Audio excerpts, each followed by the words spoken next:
Gracias, un placer poder estar siempre informando a la población, compartiendo desde tempranas horas sobre lo que está sucediendo ante las enfermedades de salud pública tan importantes y los eventos en el país.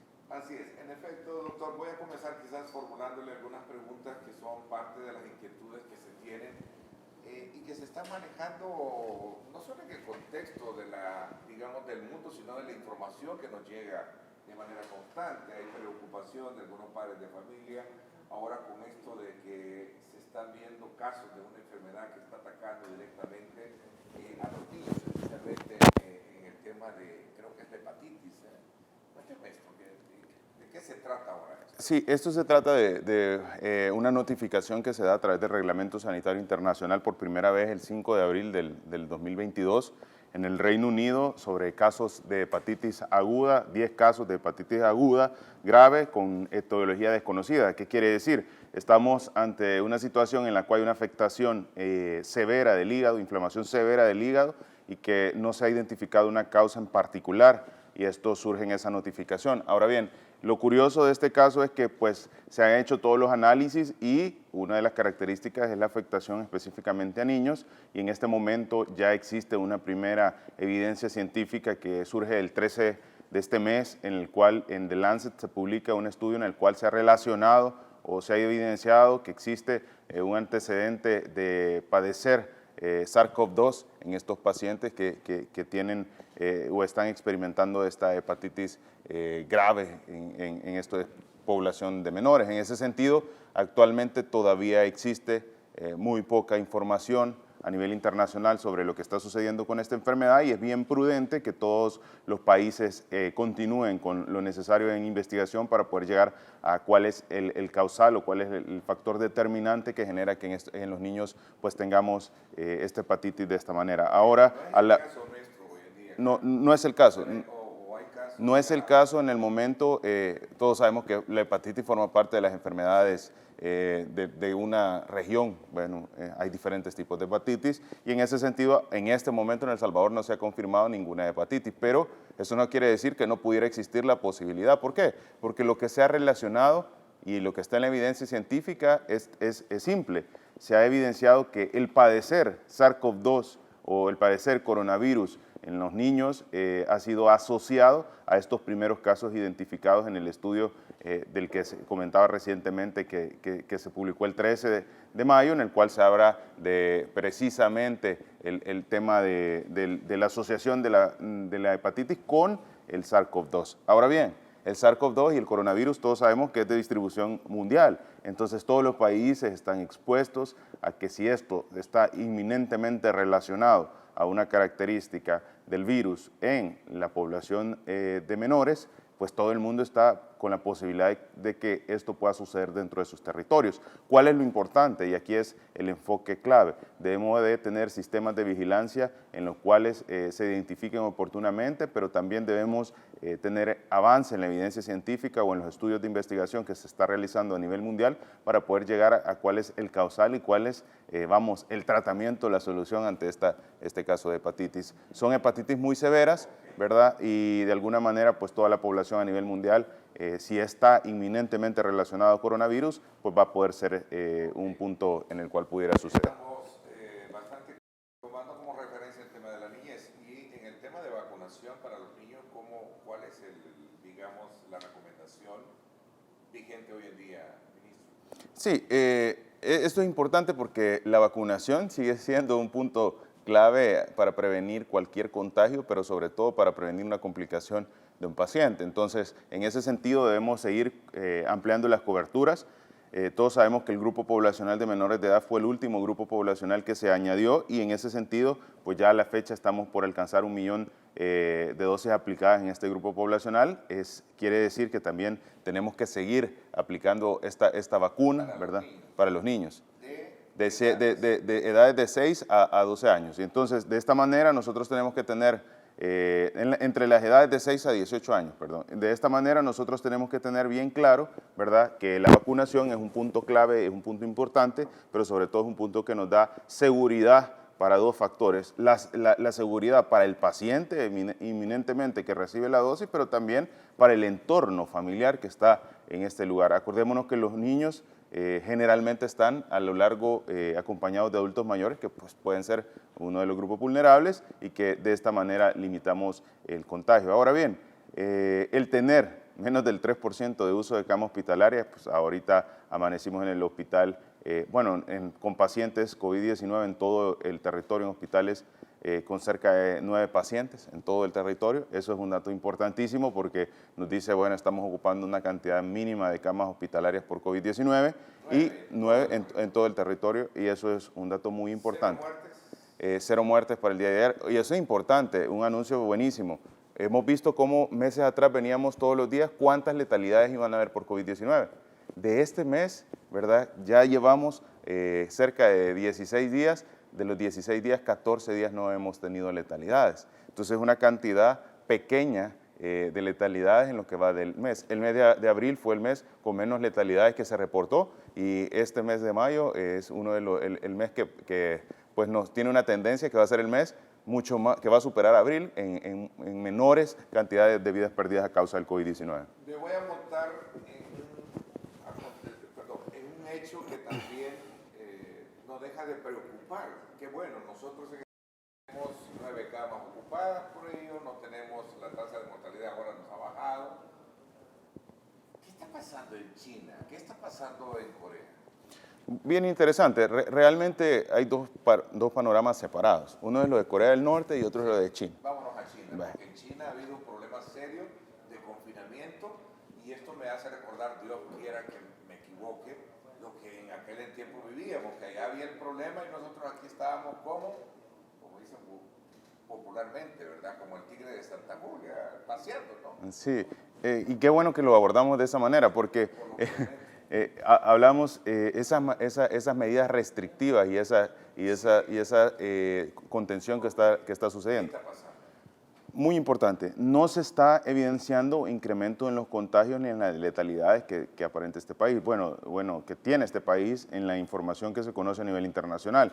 Ahora, las medidas sí son bastante, de alguna manera, estrictas, en el cual pues todos tenemos de conocimiento lo que está pasando a través de los medios de comunicación, pero no existe un incremento de las letalidades y no existe un incremento tampoco de los niveles de contagio como pues de alguna manera representaría el tomar medidas tan estrictas. Cada país toma decisiones, y esto es clave, en base a las características particulares, porque así lo establece el Reglamento Sanitario Internacional.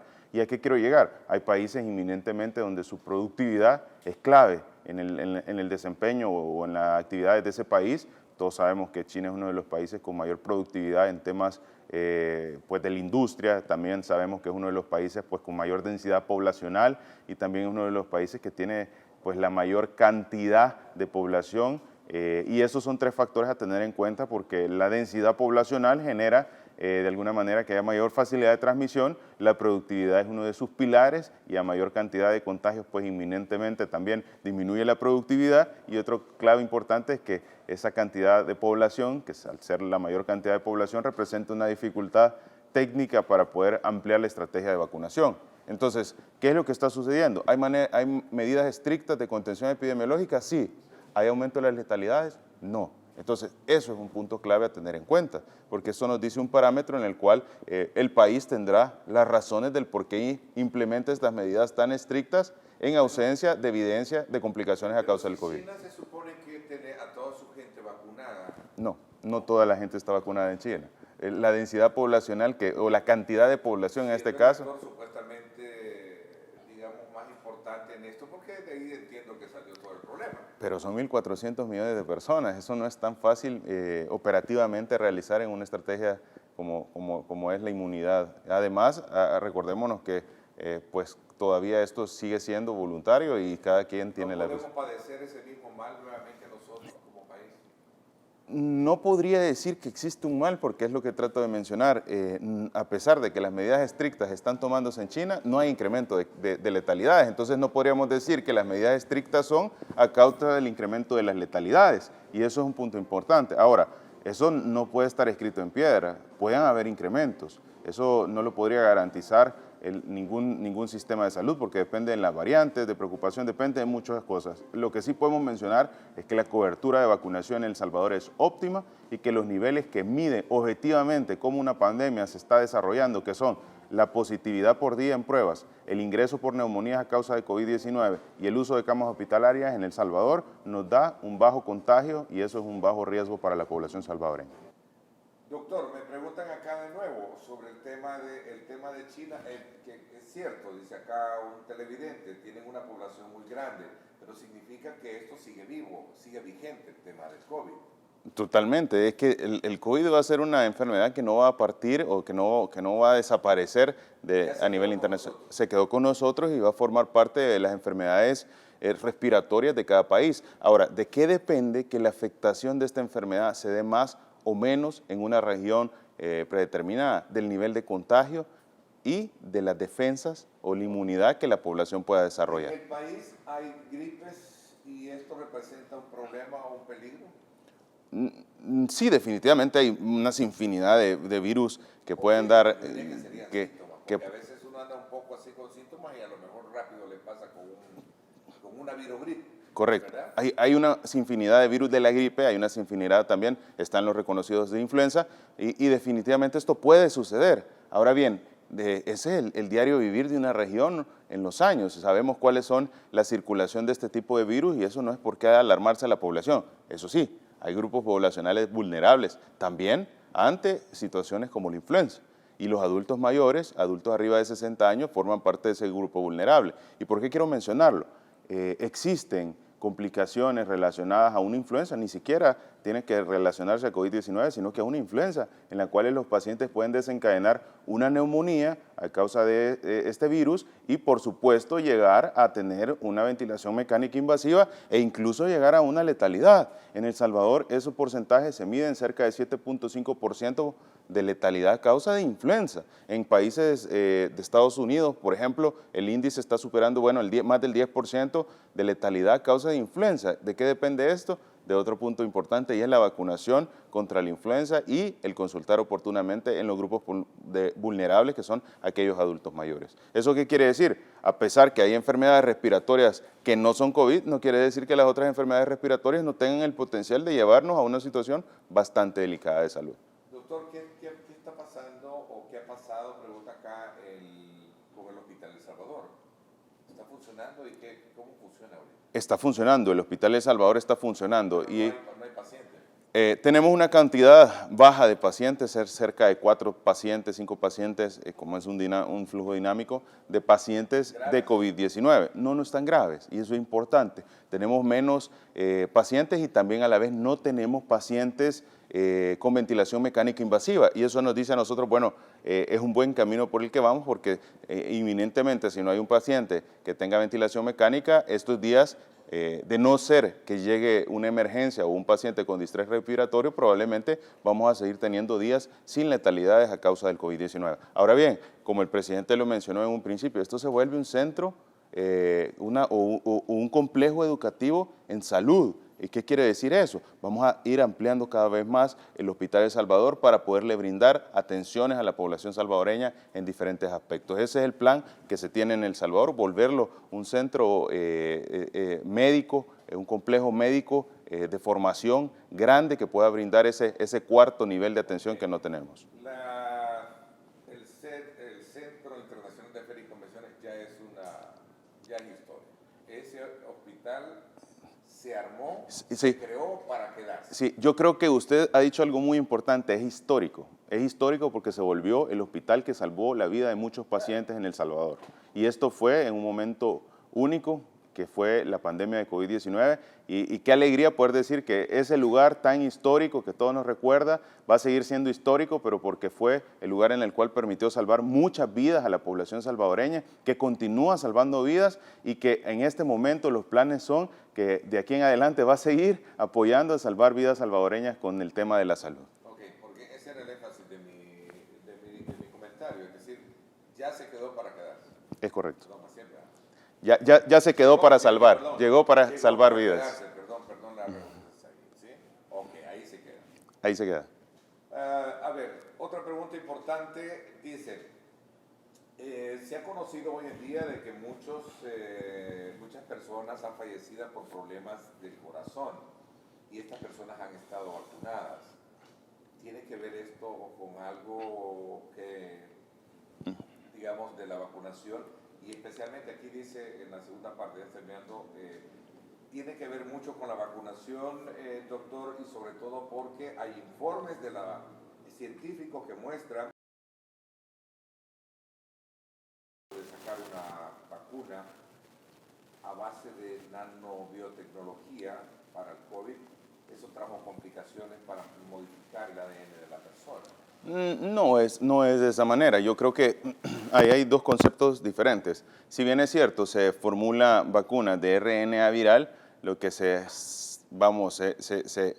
toma como fragmento es el RNA, que viene siendo el ADN, pero el RNA del virus. En los humanos es ADN y en el virus es RNA. Entonces, no es cierto que la modificación se dé en el cuerpo, sino que se fragmenta una porción del virus y esa nos sirve como exposición para poder generar defensas a través del cuerpo. No es que la vacuna modifique el ADN de la persona, eso no sucede. Ahora bien, una de las características importantes, y quiero hacer una retrospectiva, recordémonos cuando iniciaba el tema de la pandemia, cuál fue uno de los aportes más grandes que dio la comunidad internacional, específicamente Italia, en el contexto de la pandemia de COVID-19. Bueno, estamos observando que en las autopsias que se realizaron, las personas tienen complicaciones por tromboembolismo pulmonar. O sea, los pacientes estaban muriendo de alguna manera a causa de que se iban coágulos a los pulmones, se iban coágulos al corazón, se iban coágulos al cerebro, y esto generaba una complicación que todos conocemos como son en el cerebro los ACV o la enfermedad cerebrovascular, que es el derrame cerebral, en el corazón, que es el infarto agudo del miocardio a través de el taponamiento de las arterias coronarias, y en el caso de los pulmones el tromboembolismo pulmonar, que es el taponamiento de las arterias pulmonares a causa de los coágulos. Entonces, de ahí surge que tenemos que entender que la enfermedad tiene un potencial de hemoconcentración y de generar trombosis y embolismos importantes, y esto es algo que hay que tener en cuenta porque ¿realmente será la vacuna la que genera las complicaciones cardiovasculares o será el haber tenido la enfermedad la que genera que los pacientes pueden llegar a tener alguna enfermedad cardiovascular? Ese es el punto importante a tener en cuenta, pero hay que recordarnos de algo. Lo más importante es que independientemente usted tenga o no tenga una complicación, si usted no tiene la vacuna, la posibilidad de que desarrolle una neumonía o que desarrolle una complicación a causa del COVID-19 es alta y que esta puede llegar incluso a tener una letalidad que le impida poder seguir teniendo una vida cotidiana. Doctor, a raíz de algunas informaciones e informes de la Corte de Cuentas que se dieron a conocer recientemente sobre los gastos de todo lo que se ha llevado a cabo, aquí pregunta Pedro Hernández, ¿habrá rendición de cuentas sobre todos los gastos que se han hecho en la pandemia? Mire, siempre se ha dado todos los gastos que se han realizado en la pandemia. Yo creo que el tema de salud, el Ministerio de Salud ha sido uno de los ministerios que ha tenido una vigilancia pues bastante intensa y acompañamiento de todos los entes y de todos los sectores, incluso de aquellos que se encargan de desinformar, y todo lo que se ha realizado, creo que más evidencia de todo el buen manejo que se ha dado en la pandemia, la inversión que se tiene en hospitales, infraestructura, equipamiento, pues yo creo que ni sumando todo lo que se hicieron en muchos años atrás, se hubiera alcanzado lo que hoy el país tiene en este aspecto. Así que definitivamente pues la información le han venido recolectando todas las entidades correspondientes a recolectar la información en el marco de las cuentas, y todo eso pueden tener la tranquilidad, y esto qué mejor muestra que el hospital, qué mejor muestra que los equipamientos, qué mejor muestra que lo que se está haciendo en el sistema de salud. La pandemia vino en un momento difícil, nos afectó, pero también nos fortaleció y nos dio un sistema de salud que ahora puede atender a la población salvadoreña de una mejor manera. Bueno, voy a hacer una pausa comercial. ¿Hay sarampión, doctor? ¿Tenemos sarampión? No se ha identificado sarampión, es importante, y esperemos que siga así, porque el sarampión es una enfermedad compleja. Primero no tengamos brote, pero dice que hay brote de sarampión, doctor. Para nada, en este momento en El Salvador no tenemos ningún caso de sarampión, no se tiene pues ni nada para sospechar de esto, una enfermedad difícil, y es importante el tener claro que todas las estrategias que se han venido haciendo con el tiempo están enfocadas a erradicar esa enfermedad. Gracias a Dios al momento pues no se tiene ningún caso en El Salvador, y esperamos que esto continúe así. Ok, uso de mascarilla.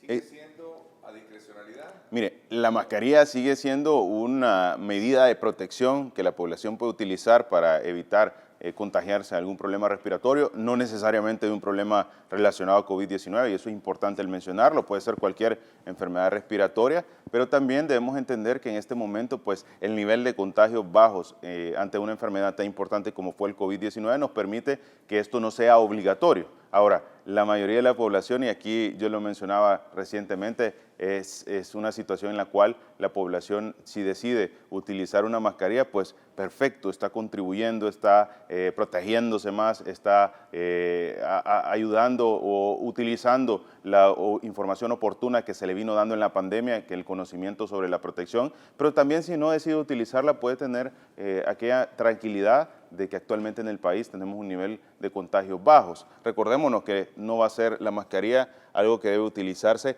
para toda la vida, y este punto es clave.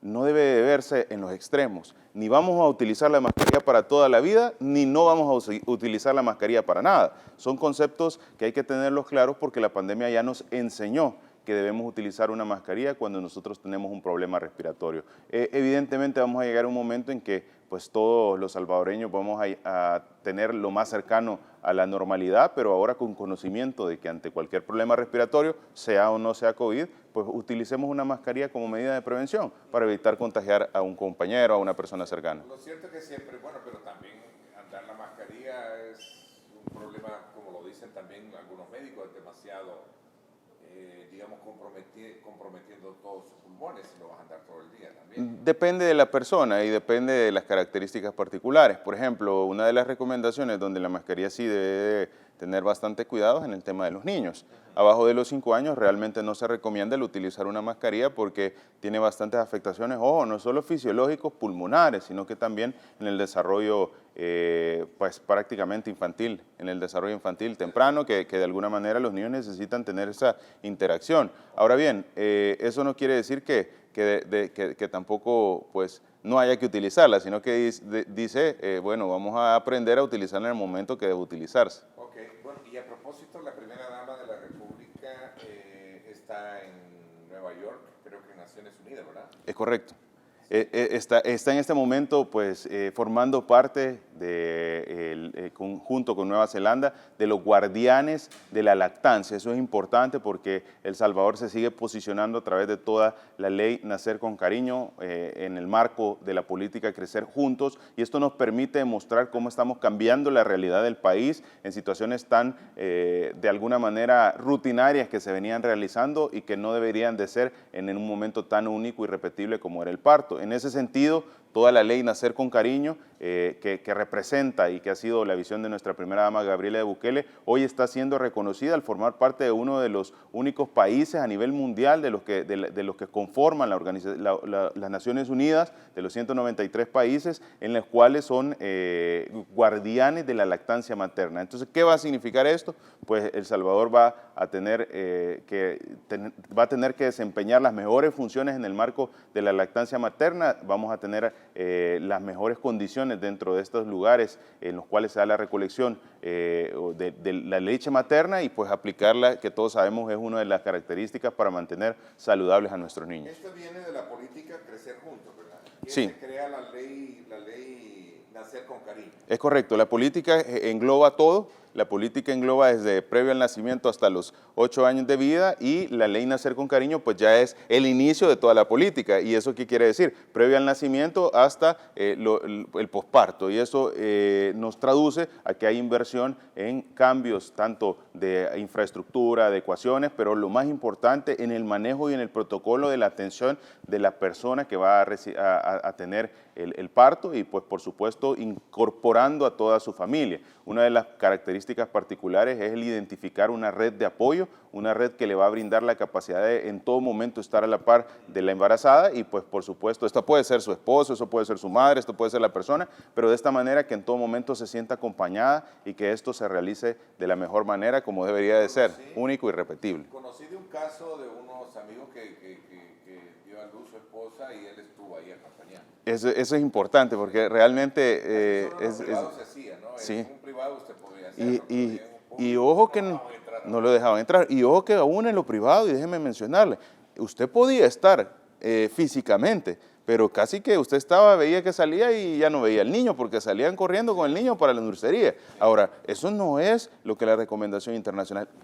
Lo más importante de que el padre esté en ese momento es el vínculo que se genera. ¿Y cómo va a generar un vínculo si ni siquiera tiene el bebé en la madre? Sí, es correcto. Entonces, ese contacto piel con piel genera un vínculo tan importante que es trazador en el tiempo y que de alguna manera no se venía cumpliendo. Y es ahí donde una serie de actividades, porque esto es una serie de actividades que contempla muchos factores que están basados en la evidencia que la Organización Mundial de la Salud emitió, tienen una incidencia en los países importante y El Salvador está siendo pues un pionero en este tema. Hablando de eso, por cierto, el día de ayer la Asamblea Legislativa ratificó 5 convenios en materia laboral de la Organización Internacional del Trabajo que garantizan varios beneficios. Dentro de ellos está algo que tiene que ver con esto que estamos hablando, doctor, que es el convenio 183, estaba estudiándolo por cierto, que habla sobre la protección de la maternidad. El convenio establece que ninguna mujer en estado de embarazo puede realizar actividades que consideren peligrosas para salvaguardar la vida de la madre de su bebé. También busca la equiparación de la licencia por maternidad a 18 semanas, tanto para la madre como para el padre. Sí, observábamos que en ese momento había una diferencia bien marcada y es que a la madre le daban 16 meses en el posterior al parto para poder tener todo el proceso, pero al padre le daban 3 días. Entonces no es lo mismo el poder tener ese acompañamiento que viene dando solo la madre sin su red de apoyo, ¿verdad? Entonces, ahora con esto, primero, para cambiar pañales, para hacer todas las actividades. No, mire, cuando... Hoy va a ser para uno de hombres que también están. Eso es lo que la Asamblea está en este momento equiparando, 18 meses, primero en el tema de la madre, pero también del padre, pero... No son 18 meses, 18 semanas. 18 semanas. Y lo más importante, y esto... 3 meses. Serían... Entonces, no, 4 meses. Sí, y lo más importante, yo creo que aquí radica lo más importante, es que también busca el dar a toda la mujer la seguridad que posterior al parto ella va a tener todas las garantías para poder atender a su bebé recién nacido en ese momento que más lo necesita. Sí, todas las personas que han tenido un bebé se dan cuenta que los primeros días pues es lo más complicado, y más cuando es por primera vez que se está teniendo un bebé. Entonces definitivamente yo creo que esto viene a brindar una ayuda, esto viene a brindar total apoyo para que el desarrollo de este recién nacido y por supuesto esta experiencia que la familia va a tener pues sea de la mejor manera. Sí, a 18 semanas ahí acompañando, lástima que ya no podemos. Pero bueno, interesante la conversación como siempre, ministro, le agradezco mucho que nos actualice con estos temas. Ayer lo vi que también estaba inaugurando el Centro de Dermatología. Sí, el día de ayer inauguramos el Centro de Dermatología. La dermatología en el país tiene un antecedente histórico importante y es que un salvadoreño dermatólogo fue el que diagnosticó una de las enfermedades a nivel mundial de la dermatología que se llama dermatosis cenicienta. Y ayer inaugurábamos este Centro Dermatológico Nacional y lleva el nombre precisamente de esta persona, el doctor Oswaldo Ramírez Cienfuegos, que es reconocido a nivel internacional, pero lo interesante es que con este Centro Dermatológico Nacional ahora la población va a poder tener un acceso a esos padecimientos dermatológicos que tan difícil era en el territorio. Cuenta con tecnología, cuenta con toda la infraestructura, es totalmente digital, está totalmente equipado para poder brindar la atención. Incluso somos el único centro dermatológico en el país que cuenta con un propio dermatopatólogo que nos permite poder dar esa atención específicamente para patología dermatológica y también una cámara de fototerapia para poder atender a la población que tiene patologías como la psoriasis, como el vitiligo, incluso algunos tipos de cánceres dermatológicos que van a poder ser abordados. Esta área cuenta con consultorios, con área de procedimientos, con área de patología, con área de fototerapia y de esta manera pues se siguen ampliando la oferta de servicios del sistema de salud. Me queda claro. Gracias, doctor, por habernos acompañado, como siempre. Un placer y decirle a la población que continuemos siguiendo todas las recomendaciones sanitarias en cualquiera de las enfermedades.